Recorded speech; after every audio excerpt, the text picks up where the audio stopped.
چې زما خبرې اورې همدا اوس توبه وکړه.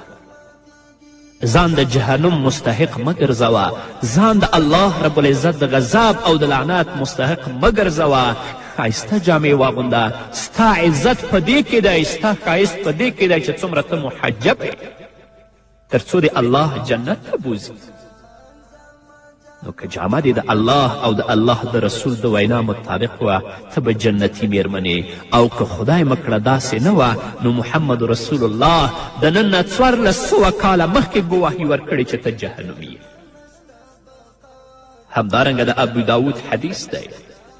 راویه د حدیث ام المؤمنین عایشې صدیقه رضی الله تعالی عنها ده. عن عائشة رضي الله عنها أن أسماء بنت أبي بكر دخلت على رسول الله صلى الله عليه وسلم وعليها ثياب رقاق فأعرض عنها وقال يا أسماء إن المرأة إذا بلغت المحيض لن يصلح أن يرى منها إلا هذا وهذا وأشار إلى وجهه وكفيه. ام المؤمنین حضرت عایشې صدیقه رضی الله تعالی عنها فرمایي چې حضرت اسما رضی الله تعالی عنها محمد رسول الله ته راغله. د اسما د عایشې صدیقې خور ده ګوره. نو د حضرت اسما رضی الله تعالی عنها په بدن باندې نرۍ جامې وې. کله چې محمد رسول الله ولیدله چې په بدن باندې نرۍ جامې دي، رسول الله ته مخ واړوه. رسول الله وفرمیل ای اسما، جنۍ چې کله بالغه شي نو په کار نه دی چې د هغې د بدن نه سوا د دې او د دې نه بل څه ښکاره شي. رسول الله خپل لاسونه او خپل ورغوي ورښي.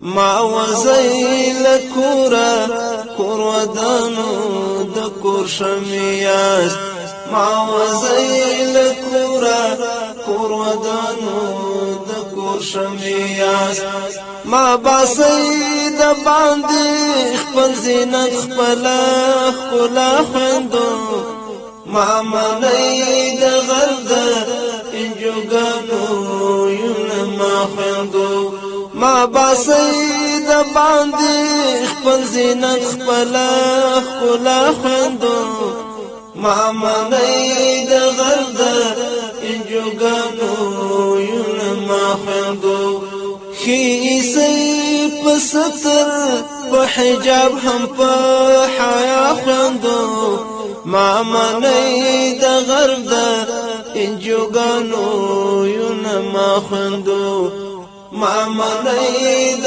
غر د انجوګانو یونه ما خویندو. درنو اوریدونکو بیا هم زموږ سلامونه ومنئ. نو که داسې جامې تاسې د کم دکان او د بازار نه واخیستلې نو بهتره او غوره خبره دا ده چې دې جامو ته بیا تاسو استر ولګوئ.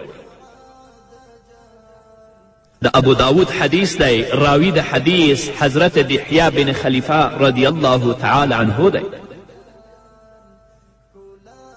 عن دحية بن خليفة رضي الله تعالى عنه قال أتى النبي صلى الله عليه وسلم بقباطية فأعطاني قبطية فقال اسدعها سدعين فاقطع إحداهما قميصا واعط الآخر امرأتك تختمر به فلما أدبر قال وأمر امرأتك أن تجعل تحته ثوبا لا يصفها. حضرت دحیه بن خلیفه رضی الله تعالی عنه فرمایی چې محمد رسول الله صلی الله علیه وسلم ته قبطي کپړې او قبطي ټوټې راغلې وې.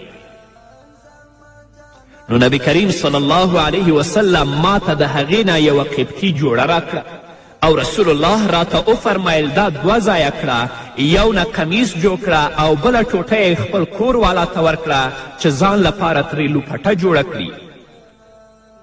نو کله چې دا واپس شو نو محمد رسول الله وفرمیل کور والا ته او میرمنې ته دې امر وکړه چې د دې لاندې یوه کپړه او ټوټه واچوي چې دننه وجود یې ترې ښکاره نشي.